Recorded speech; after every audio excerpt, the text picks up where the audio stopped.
Hey everyone, it's Jamie here, and before you go any further, please do subscribe, give this a cheeky little like, and I will love you forever and ever.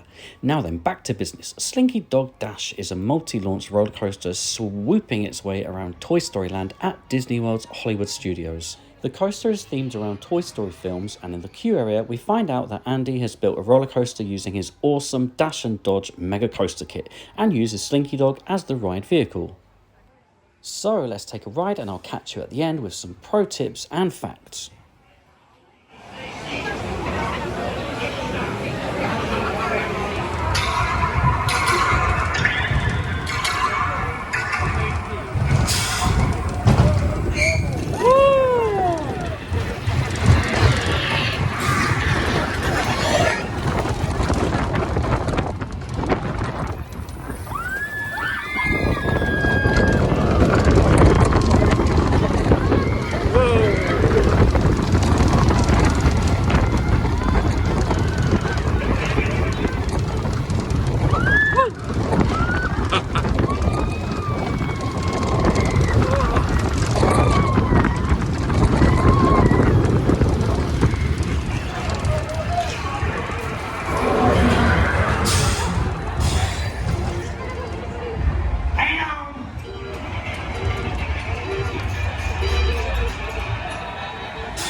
Here we go.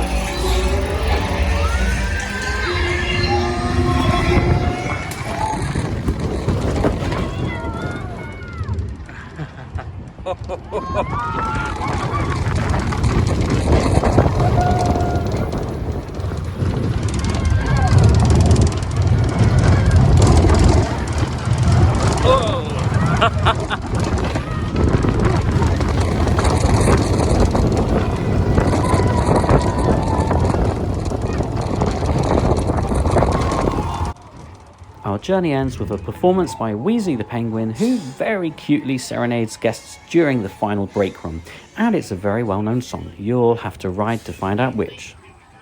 Slinky Dog's duration is 2 minutes, reaches a height of 50 feet, a speed of 40 miles per hour, and has 2 launches. It's a really fun family coaster that packs enough punch to keep the adults happy too. Guests must be at least 38 inches of height to ride Slinky Dog. Pro tips for you all. You can use Disney's Genie Plus to secure lightning lane entrance to dramatically reduce your wait time, but these go like lightning on the Disney app, so you've been warned. Standby lanes can be painfully long for this attraction pretty much most of the day, but they are greatly reduced closer to park closing times. Thanks for watching, and don't forget to subscribe and turn on those notifications for 11 vlogs in this Disney series. You can also find me on Twitter and Instagram at TravelBlogJamie.